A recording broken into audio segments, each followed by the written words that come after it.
The house was already awake before the sun, not because anyone was rushing, because sleep had become light, restless, easily broken. The kitchen stove gave off a dull heat. Coffee boiled too long. No one complained. Outside, the land looked the same as it always had. Flat, open, owned. The fields were quiet, waiting the way they always waited in the early morning. There was no dust yet. No wind worth noticing. The man stepped onto the porch barefoot. He stood there longer than usual, not looking at the sky, not checking the soil, just standing. Inside, his wife folded a letter she had already read twice. She didn't put it away. She set it under a plate, like it might move if left uncovered. The children were still asleep. They would wake soon. They always did. On the table lay papers that didn't belong to the house. Printed words, numbers that didn't care how long the land had been held or how many seasons had passed without rain. The farm had a name. Most farms did. It was spoken less often now. Years earlier, signing for the land had felt like certainty, a promise made official by ink and a firm handshake. The kind of promise that didn't feel like it could ever be taken back. This morning felt no different from any other morning. That was the strange part. No noise, no warning, no moment that announced what was coming. Just a house, still standing, land, still stretching outward, and a family moving carefully, quietly, as if the day might break if handled too roughly. By noon, someone would knock. For now, the coffee cooled. The letter stayed under the plate, and the land waited, not knowing it no longer belonged to them.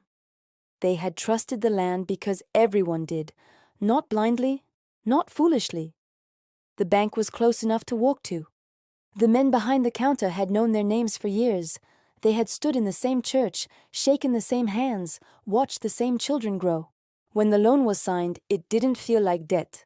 It felt like order. A fixed payment, a clear term, land that would be theirs outright once the paper ran its course. The clerk had spoken slowly, patiently. There was no rush, no pressure. Farming wasn't gambling. That was the belief. Wheat had risen before. It would rise again. It always had. The house had been built with that certainty in mind. Each room added as seasons allowed. A porch wide enough to sit through long evenings. A barn sturdy enough to last longer than the man who raised it. Neighbors spoke about land the way people spoke about family. You didn't abandon it. You endured for it. Even when prices slipped, no one panicked. A bad year was still just a year. Banks understood that. They always had. The bank's windows were clean. Its doors opened on time. Its ledgers balanced neatly at the end of each day. Inside there were no raised voices, no urgency. When payments came late, notes were made in pencil. When crops failed, extensions were discussed calmly across polished desks. Everything suggested patience. Even the letters sounded reasonable. Polite language, firm but not threatening. Temporary adjustment. Revised terms. Standard procedure. Nothing in those words suggested an ending. At home, the papers were stacked carefully. Receipts folded, contracts kept dry, away from light. They believed ownership was something solid, something earned slowly over years of work. They believed land could not disappear quietly. That belief would last longer than it should have, because danger did not arrive as loss. It arrived as routine, and routine is easy to trust. The changes were small enough to explain away. A sentence added to a letter, a clause mentioned in passing, numbers that shifted without sounding alarms. The bank spoke of tightening, not closing, of adjustments, not danger.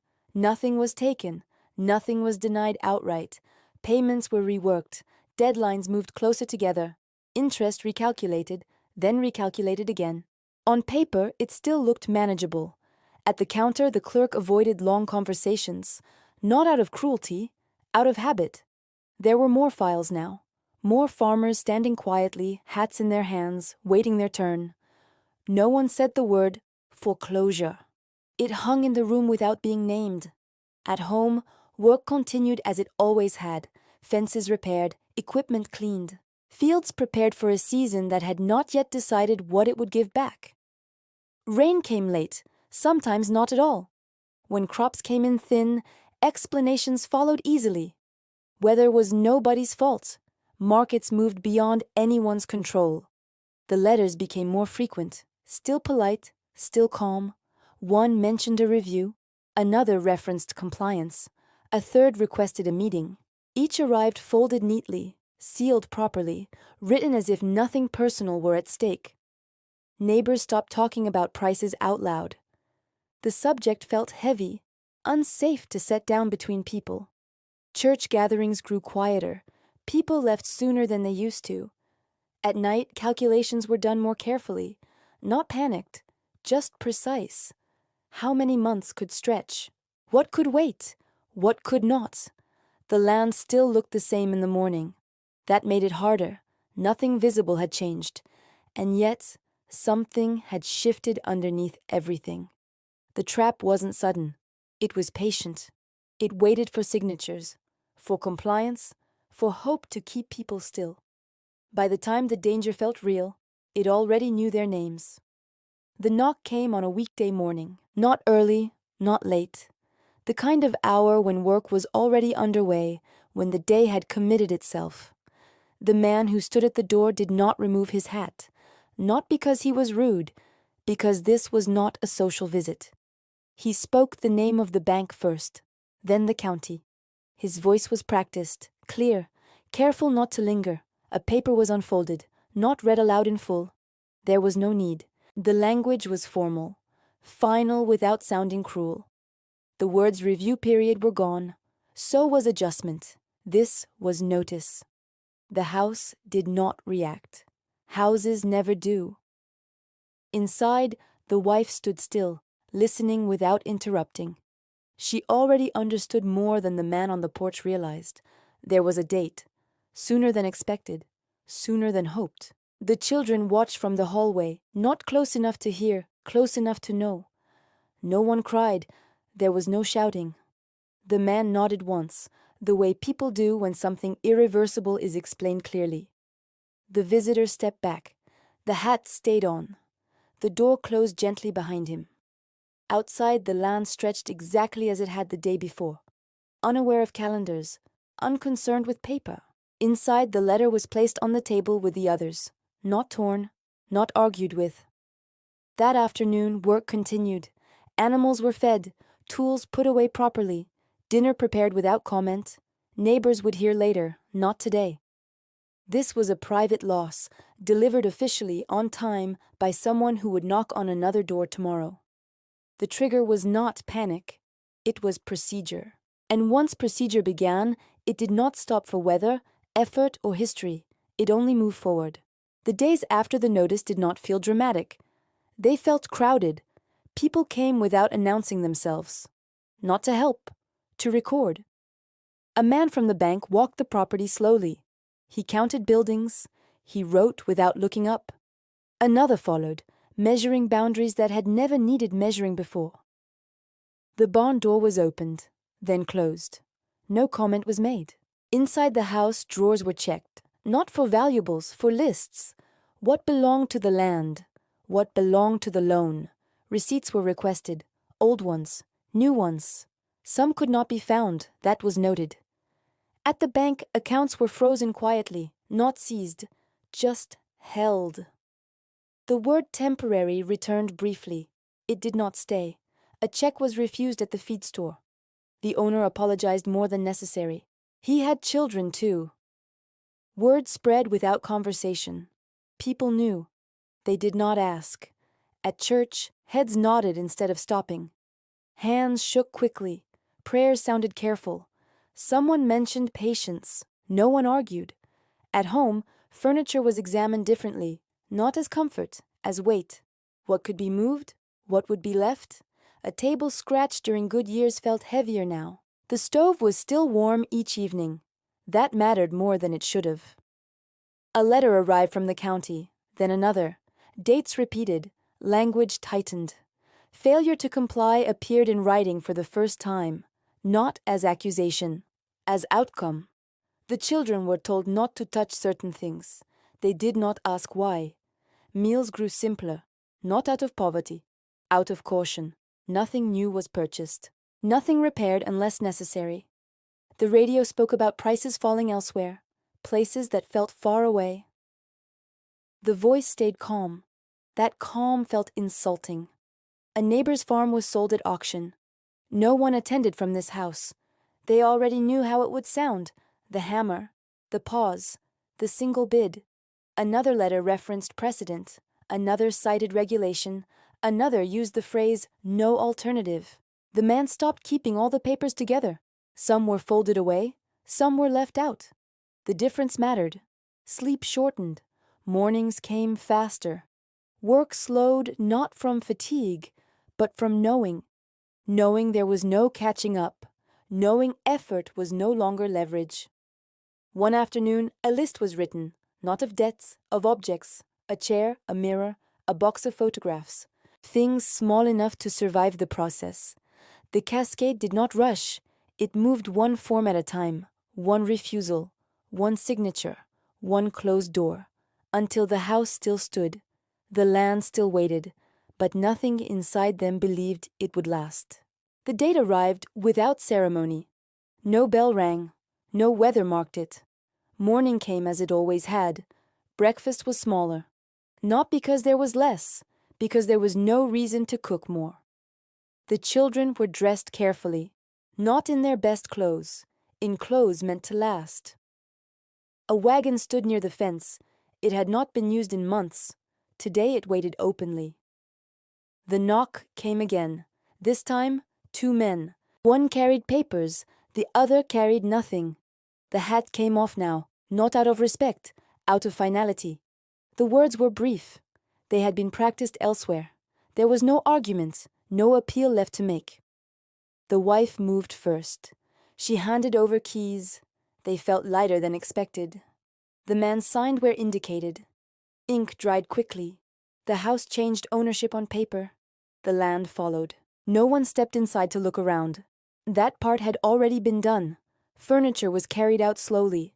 Not everything, only what could fit, only what mattered enough to lift. A chair scraped the floor. The sound lingered longer than it should have. The mirror was wrapped in cloth. Not to protect it, to avoid seeing it break. Neighbors stood at a distance, close enough to witness, far enough to pretend they weren't. No one offered help. Help would have implied hope. Children were told to wait by the road. They sat quietly, too quietly. The house emptied room by room. Walls appeared larger without furniture. The stove was cold for the first time. A window was left open. No one noticed until it was too late to care. The final paper was read aloud, not for understanding, for record. A seal was pressed. Authority made visible. The door was closed, locked, not by the family. They stood outside looking at a house that now felt unfamiliar. Ownership had vanished without a sound. The land remained indifferent.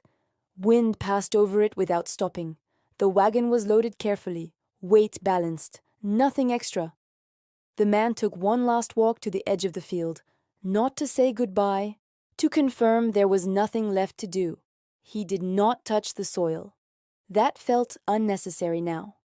They left in daylight, not in shame, not in defiance, because daylight was easier. The road accepted them without comment. Behind them, the house remained, empty, legally intact, humanly finished. This was not a loss that could be reversed, not by weather, not by work, not by waiting. The point of no return had passed quietly, and the land did not follow them. The road did not lead anywhere special. It only led away. The wagon moved slowly at first, as if the land might call them back. It did not. They passed fields that still looked productive, farms still standing, houses still occupied. Some would last, some would not. No one could tell the difference anymore. They stopped once to drink water, not because they were tired, because stopping felt familiar. The children asked where they were going. The answer was not given fully, only enough to continue. A town appeared by afternoon. It did not welcome them. It did not refuse them. It simply existed. Work was asked about quietly. Lodging was discussed cautiously. Names were exchanged without commitment. A night was spent indoors, not comfortably, not badly, just temporarily. The next morning, the papers were folded again. Not because they mattered, because they were habit. In another county, another auction was reported.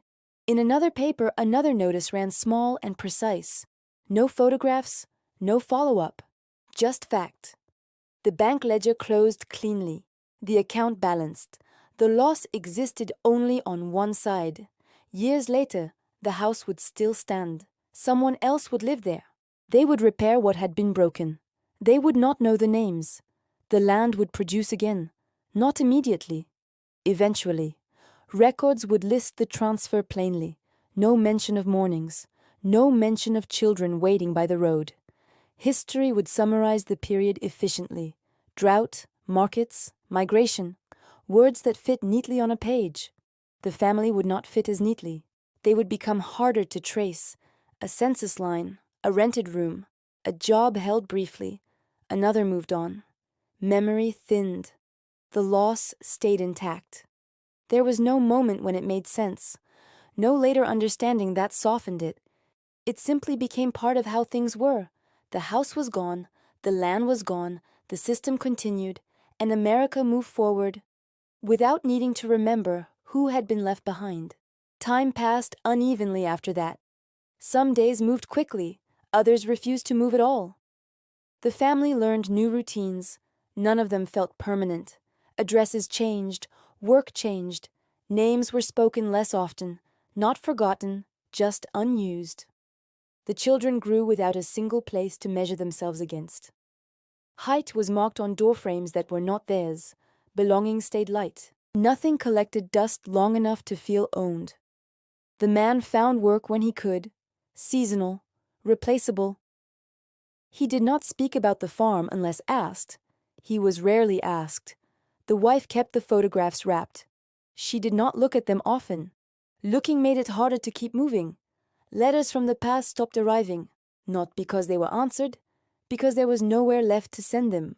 In county records, the transfer remained clean, proper, a legal success.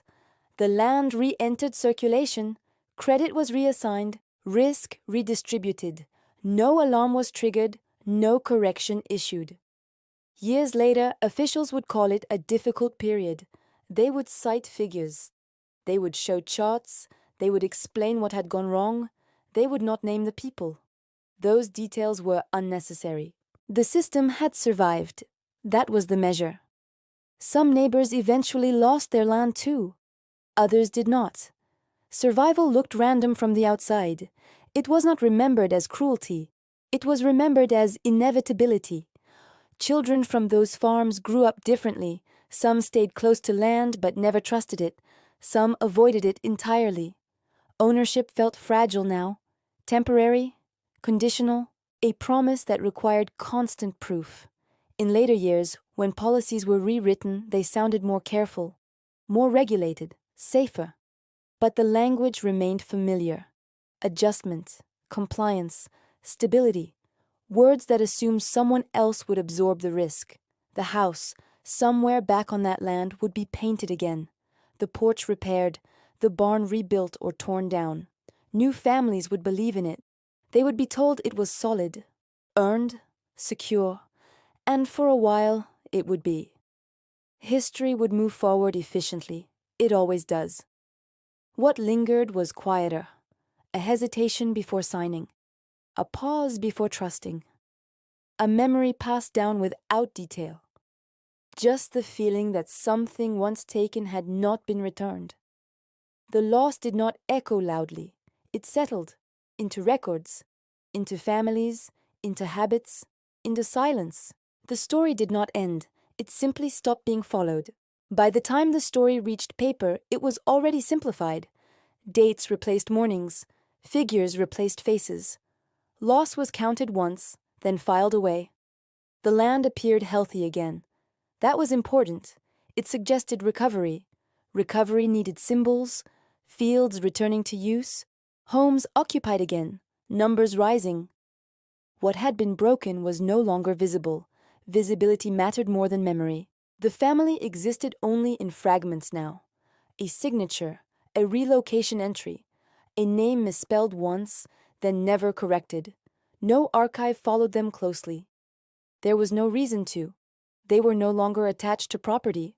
Property was the unit that mattered. Years passed, then decades. The language around loss softened. Hardship, transition, adjustment, words that suggested motion without direction. The children became adults in places that did not know their beginning. They carried the story indirectly, in caution, in reluctance, in a tendency to leave before being asked. The man did not speak of the farm in his later years, not because it hurt too much, because it no longer needed words. The wife sometimes stood longer than necessary at windows, not looking for anything specific, just marking where she was. That mattered now. The house they lost never lost its value permanently. The land never held a grudge, only people did, and even that faded. Records aged well, ink stayed legible, paper endured better than memory. When historians later revisited the period, they described forces, markets, weather, policy. They did not describe the sound of furniture being set on bare ground. That sound was not measurable. It did not scale. The system was not designed to record moments like that. It recorded outcomes. Ownership transferred, debt resolved, continuity restored. The rest dispersed quietly. In later years, new families signed similar papers. They believed in stability. They were told it was safer now, and for a time, it was. It always is, until it isn't.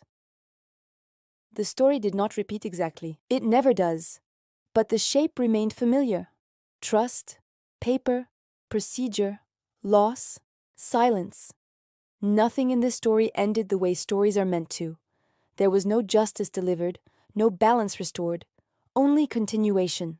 The house was gone, the land was gone, the record was complete, and the country moved forward without needing to pause.